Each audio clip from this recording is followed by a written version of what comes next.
to prepare incarcerated individuals for success in reentry. I know firsthand how important those programs are. When I was 22, not much older than Lyle, when he first was arrested, I was sentenced to a 15 to life sentence because I joined a gang at 13 years old. My violent youth behavior followed me even into incarceration.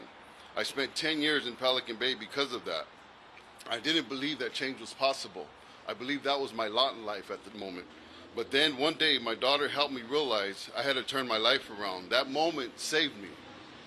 Not everyone gets that moment, and that's why Eric and Lyle's work is so important. They have been that moment for so many people behind bars.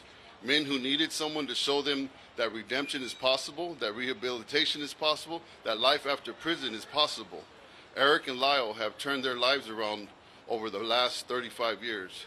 They apologized for what they did that night, and they are so much more than what they did that single night on the days after. They started programs, mentored younger people, and became model inmates despite the fact that they never thought they would see the light of day, our freedom. As someone who has gone before the parole board and has been granted the chance to give back to the community, work for organizations dedicated to meaningful reentry and avoid recidivism, I know without a shadow of a doubt that Eric and Lyle deserve that same chance. Eric and Lyle do not pose a threat to the public safety or society. They have served their time. Now it's time for them to be with their families, to move forward and continue their work to help others turn their lives around. Thank you. Now I'm going to ask a mentor of mine, Michael Mendoza, for Latino Justice.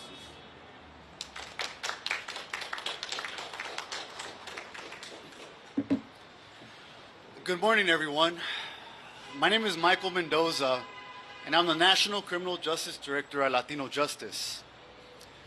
Latino Justice is a national civil rights organization where we focus on using and changing the laws to create more safer communities that are equitable and just. We are here in strong support of Eric and Lyle, of his family, of all the advocates. As you can see, all around us, you have people that represent our community. You have family members, you have survivors, you have people who are formerly incarcerated, men and women, here to join us today in support of ensuring that people like Eric and Lyle get an opportunity, receive hope, and are able to earn their way home. But I'm not just here in a professional capacity. I'm here because at the age of 15, I unfortunately also committed a crime. When I was tried as an adult and I was given a 15 to life sentence and ended up serving 17 years in adult prisons. And it was during that time where I actually met Lyle Menendez in Tehachapi State Prison. I got to see him do his time. I got to see him stay focused and making sure that he took part in everything he needed to do in terms of rehabilitation programs. And I was proud to know him and who he is today. And the one thing that we really want to emphasize is people like myself, young people, men, women who get involved in the justice system at such a young age, don't just do it because we wake up wanting to commit a crime. Unfortunately, I had experienced a lot of sexual, physical, and bullying trauma growing up as a young kid. And although it's not an excuse for the actions that I committed, we believe that people should be held accountable, but in humane ways that provide hope. And we are grateful that here in California we have what's called the Youth Offender Parole Board, where they take into account the youthfulness of people who are engaged in the criminal justice system and the belief that we should not give up on our children. We should not give up on young people. We should not throw people away.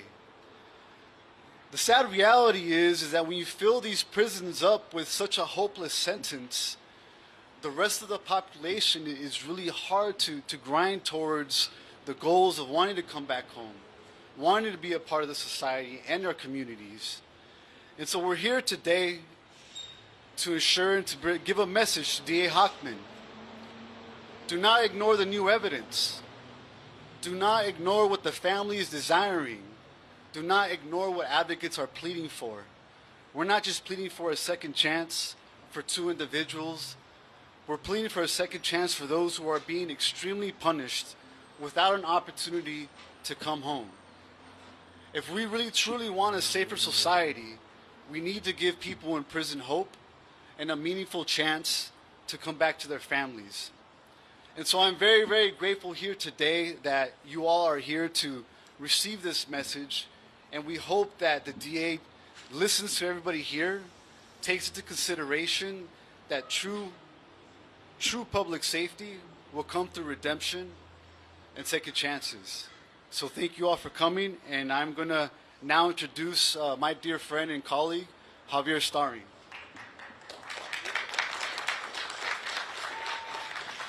Good morning, everybody. My name is Javier Starring.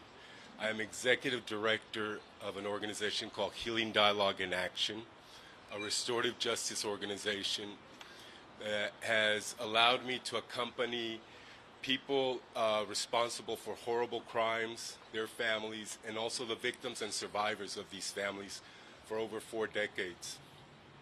I want to start out by really thanking the family, really thanking you for your strength, for your courage to bring light to a systemic issue that affects all of us. We believe that if crime hurts, justice should help heal.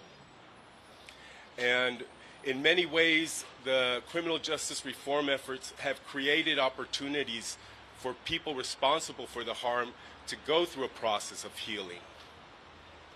I work with some amazing people at Healing Dialogue in Action that similarly were sentenced to life in prison and had to find a way to transform their lives and prove that they are not a risk to society, that on the contrary, that they are coming back to give to society. I've sat with people in prison through this transformation. I've seen that grueling life that they go through of self-reflection and understanding the trauma that they endured and how that plays a role in our actions and how we perceive the world. I've sat in circle with them when they sink in the understanding of all the harm that they cause, that the ripple effect of their actions, and create an incredible amount of empathy and compassion and want to give back to the world. That type of transformation that happens in circles in prison, the type of transformation that Kyle and Eric has gone through, creates uniquely gifted individuals that then are helping others. And my colleagues are here a testament of that. But more than anything, I want folks to reflect on what is it that we want from a justice system? What is it that we want to obtain through our process of justice? And I would hope that we start with thinking first with the victims and survivors, the people that have suffered the harm. Because this family has suffered on both sides the worst that the system has to offer. On one side, they lost an aunt and an uncle, a cousin, a sister, and they have to grieve that. And on the other side, they lost cousins that to the system that they have to grieve that as well. And they're going through their process. And they're creating all of this, just pleading that they help them through this process. The system wants their family to be home. I mean, not the system, the family, the survivors want Lyle and Eric to be home so that they can continue their healing journey. The system should at least respond to that basic need after so many years of suffering. Avery, this young girl, 18 years old, she has chosen to study criminal justice because she was born into this experience of being impacted by the system. And after feeling both sides of it, she has been called to study criminal justice with the hopes of creating a better system for all. Mr. DA, Mr. Hochman, please, it's a simple, simple decision. Allow Eric and Lyle to go before the board. Allow them to prove that they are ready to come home. But more than that, listen to this family. Listen to the family. They have suffered enough. Thank you. And Tamara?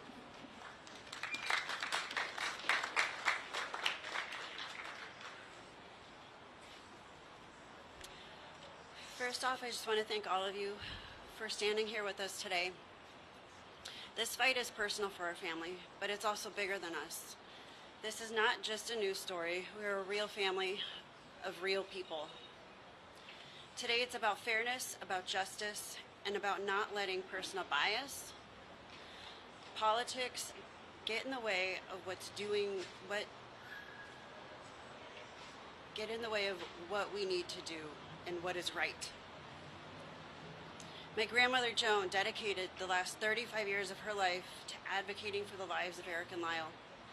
And we are here to continue that fight for Eric and Lyle and to continue advocating for them.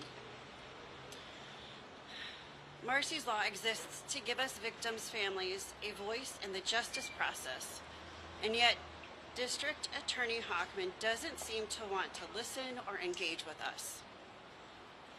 We lost Kitty and Jose, but we also lost Eric and Lyle in this process. We have a unique situation of being multidimensional victims. At every turn, we feel like DA Hochman has dismissed us, ignored us, and quite frankly, treated us like we don't matter. Why? Why does he seem to be making this case so personal? A district attorney is supposed to be fair, impartial, and focused on the law.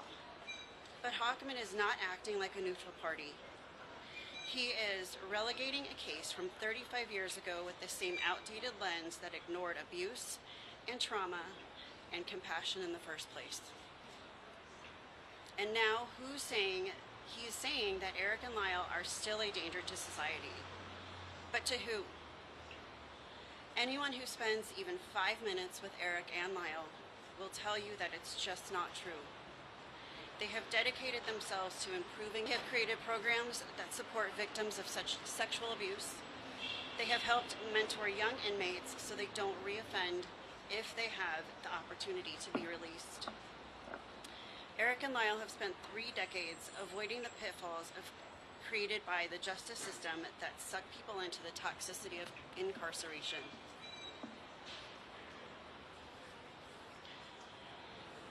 They have done more good from the inside of a prison than most people do in their lifetime. And yet Hochman is hyper-focused on one thing, what they said as scared kids. I have kids. Kids lie. Kids lie when they're scared, when they feel intimidated, and when they've been traumatized. They lie when they don't know who to trust, but they grow up, they learn, and they take responsibility. And Eric and Lyle have done exactly that. They have apologized multiple times to all of us standing here. They have owned and accepted every ounce of their actions. We have elderly family members who have desperately wanted to reunite with them before the chance is too late.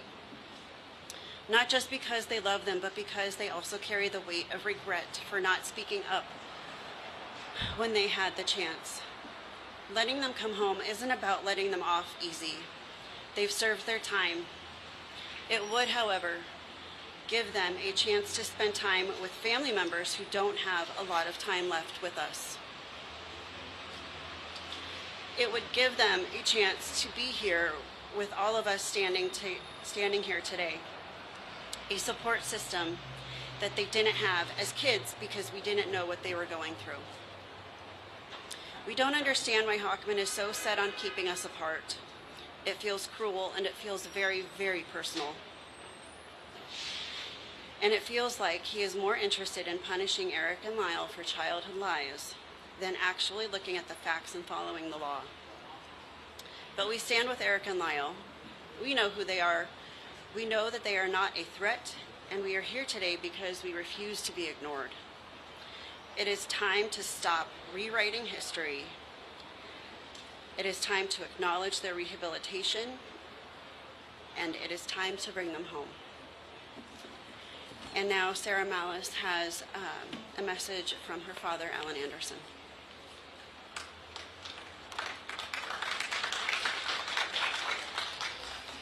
Good morning. My name is Sarah Malice. My father is Brian Allen Anderson Jr., who is Kitty Menendez's nephew, but to Eric and Lyle, he's just their cousin Al. My father couldn't fly out today, so I flew here from Chicago to stand with my family and represent him. I also want to thank everyone for their outpouring of support for Eric and Lyle to come home to us. Before I share my own experience, my father wanted me to share the following with all of you. My father loves his cousins so much. He has seen how they turn their pain into a real purpose while in prison. They have made lives better without the expectation to do so. When he was younger, my father saw the terrible home in which they lived, the experiences that they had to go through as children. He tried to speak about all of that he knew to his father, but it fell on deaf ears multiple times. Now, he wants everyone to hear his voice loud and clear. He wants the entire criminal justice system to hear him and do something. If my father were here today, he would say very clearly that he loves Eric and Lyle. He forgives Eric and Lyle, like so many relatives from both sides of our family. And he would feel completely safe welcoming Eric and Lyle into his home. I share the same sentiment as my father. As I wrote in a letter to the board of the parole, this case has influenced nearly my entire life. I was 3 when Eric and Lyle were arrested and 10 when they were sentenced to life in prison. I saw my father grapple with the memories of the very real experiences that he had in Kitty and Jose's home. He knew something was wrong, but he couldn't do anything about it. These experiences made him a very protective father, someone who was determined to be there no matter when I needed him as I grew up. But the pain that we feel is still very real. Every documentary, every miniseries, every development is a fresh tear in the wound that my family has tried to heal for 30 years. We want the suffering to end. The only way it does is for Eric and Lyle to come home so they can hug my father, hug me, and hug every person who is standing beside me, and for those who can't make it here today, so that we can move on from this tragedy. I know that Eric and Lyle have taken what most would see as a hopeless life and injected growth, remorse, and love into it. If we, the family, are saying that we want them home, if wardens and correction officers are saying that they would welcome Eric and Lyle as neighbors, if the dozens of people assembled here today are showing up and expressing their support, what else does the system need to hear? So please, listen to us and allow us to bring Eric and Lyle home. Thank you. I'll turn this to Anna Maria. Thank you to all of our speakers. I hope you'll indulge me. I have some more comments to make. First, I just want to take a moment to thank all of you again for being here today. Seeing so many people show up for Eric and Lyle, for truth, for justice, it means everything to us. I've been standing here as their cousin, but more importantly, I am standing here as someone who loves them. I grew up with Eric and Lyle. We swam together. We spent summers canoeing on the lake. We were just kids, laughing, playing, and making memories like any family does. From the outside, it looked like we had this picture-perfect childhood, but looking back now, it is devastating to know that while we were playing games, they were silently suffering. And yet, they kept going. They kept finding ways to be strong, to push through, to survive. But let me be very clear, Eric and Lyle did not survive that house. They walked out of it. But they carried everything with them. The fear, the trauma, the betrayal. That's the reality of abuse. It doesn't end when you leave the house. It stays with you. It controls you. It convinces you that no one will believe you, that you are trapped. And for them, they were. And for 35 years, they have been trapped again. But this time, they did something different. Instead of being defined by their worst moment, they decided to turn their lives around. So let's talk about what Eric and Lyle have done with the last 35 years. Eric has dedicated himself to helping others. He created a hospice program to care for terminally ill inmates because even behind bars, he believes in compassion and dignity. He started a support group for survivors of abuse inside the prison walls, giving space to men who, like him, spent a lifetime being silenced. He has pursued higher education, earning multiple degrees, and is on track to graduate from UC Irvine. Lyle has led projects to transform the prison environment, making it a place of growth instead of despair. He spearheaded the Green Space Project, beautifying prison yards to create an environment proven to reduce violence and recidivism. He mentored young inmates, helping them find purpose and hope for a life beyond bars. And like Eric, he has dedicated himself to education, earning degrees, excelling in his studies, proving that he is not the same young man that he was when he entered that courtroom 30 years ago. And yet, the District Attorney, Nathan Hochman, refuses to talk about any of that. Instead of looking at the men they have become, he stands at a podium and repeats the same arguments made in 1996. Arguments that ignored who Eric and Lyle really were, arguments that erased their abuse, arguments that failed them then and continue to fail them now. He says they need to take responsibility. Well, they have. He says they need to acknowledge their past mistakes. Well, they have. They've also gone a step further and done the work to understand their bad decisions that harmed my family and the community at large. What he really means is that he needs them to admit to something that fits his narrative, to erase their own truth, to undo the decades of advocacy, healing, and change that they have worked for. But we won't let him rewrite history. We won't let him ignore the rehabilitation. We won't let him silence survivors of abuse. So what do we do now? We keep fighting. We keep pushing. We keep showing up. We don't let them go unseen. We don't let them go unheard.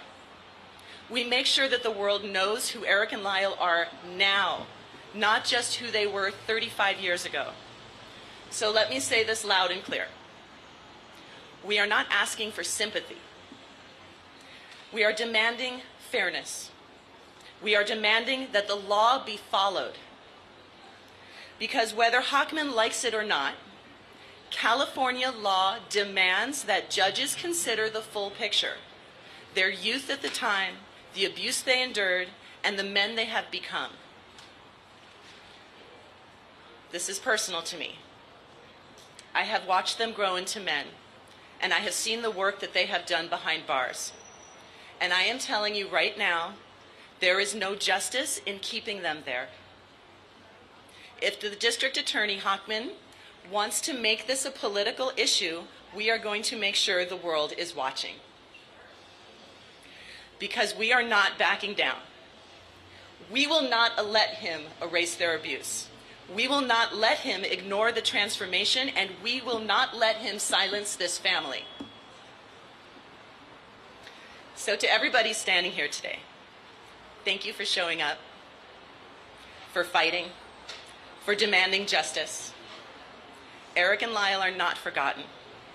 Their story is not over, and we are going to see this fight through until the end. Thank you all for joining me.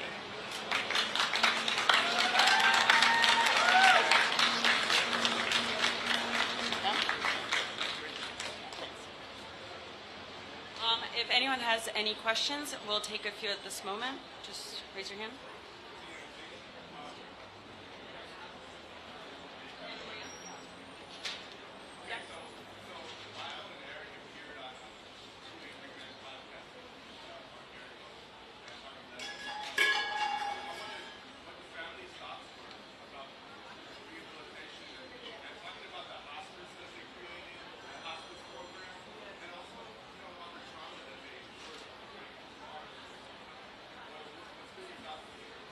Thank you. So the question is, what was our reaction to the two Angry Men podcasts that they called into? They're amazing, right? Yeah, they really are. I was so happy they did that because the world really, I can stand up here and tell you about the amazing men that they are, but when you actually hear them and talk, especially when they are talking about the projects that they have done behind bars that they are so incredibly proud of. You know, Eric, with the hospice, the question was about his hospice.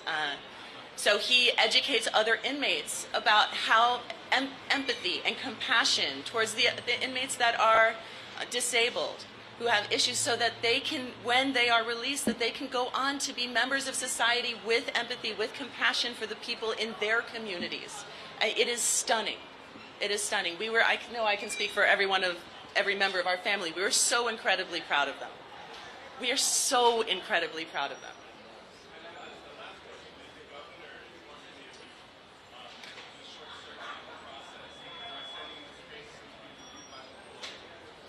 So the governor, with the risk assessment that is going through that track, that is a different track than the resentencing. So it is definitely, I wouldn't say that it is short-circuiting. Those are two parallel paths that are happening.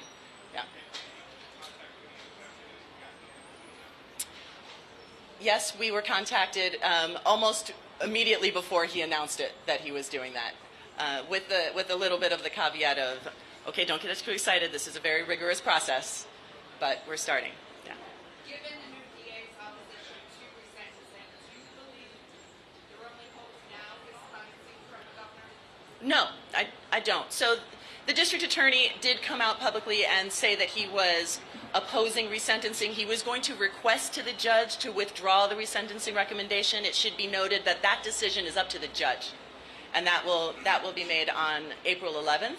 But that is only one track. There are still three tracks to their freedom. One is the habeas corpus. The other is the resentencing, which he does play a role in.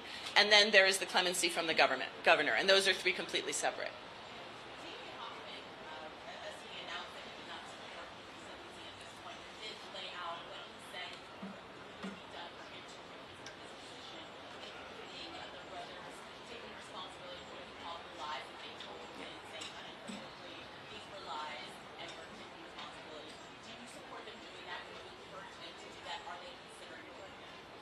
The question is, would I encourage them to cop to the 10 things I think that the district attorney would like them to do? I hope not. I mean, I hope not. That would be pandering to his narrative, to his idea of what the truth is, instead of the actual truth, which is theirs. So I can't imagine a world where they would do that. Thank you, everyone, for the questions. We're now going to turn it over to the rally. I hope everyone joins us across the street. Thank you. All right, here we go.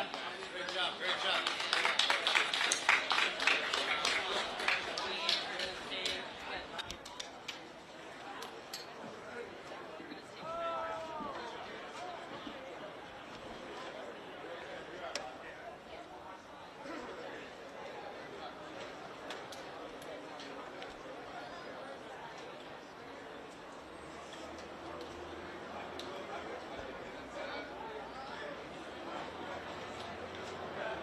Salvador.